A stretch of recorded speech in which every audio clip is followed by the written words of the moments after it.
झूठ बोलने के नुकसान। एक बार एक कॉलेज में 3 दोस्त पढ़ते थे। तीनों एक ही क्लास में थे, इसलिए इनके बीच की दोस्ती काफ़ी गहरी थी।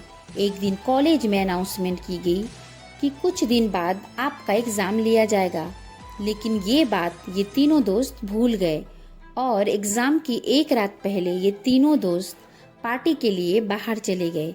अगले दिन जब तीनों दोस्त कॉलेज गए तो उन्होंने देखा कि एग्ज़ाम का टाइम ही ख़त्म हो चुका है। तब इन तीनों दोस्तों ने एक प्लान बनाया और कार का ऑयल अपनी कपड़ों पर लगाया और अपनी प्रिंसिपल के कैबिन में जाकर प्रिंसिपल से कहा, हमारी कार का टायर पंचर हो गया था, इसलिए हम एग्ज़ाम नहीं दे पाए। प्रिंसिपल ने कहा, ठीक है, तुम कल कॉलेज आना, कल तुम्हारा एग्ज़ाम ले लिया जाएगा। तीनों दोस्त खुश होकर वहाँ से निकल गए और ये सोचने लगे कि आज तो हम बच गए। इन तीनों दोस्तों ने रात भर पढ़ाई की और जब अगले दिन एग्ज़ाम देने गए तब इनसे कहा गया कि तुम तीनों का एग्ज़ाम अलग अलग क्लास में लिया जाएगा।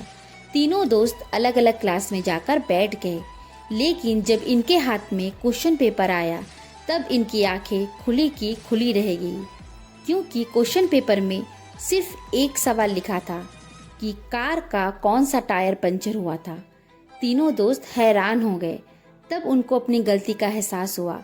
दोस्तों, इससे हमें ये सीख मिलती है कि हमें कभी झूठ नहीं बोलना चाहिए, क्योंकि अगर आप जिससे झूठ बोल रहे हो और उसको आपके झूठ के बारे में पता है तो आप सिर्फ उसकी नज़रों में ही नहीं बल्कि अपने नज़रों में भी बुरे और छोटे बन जाओगे। धन्यवाद।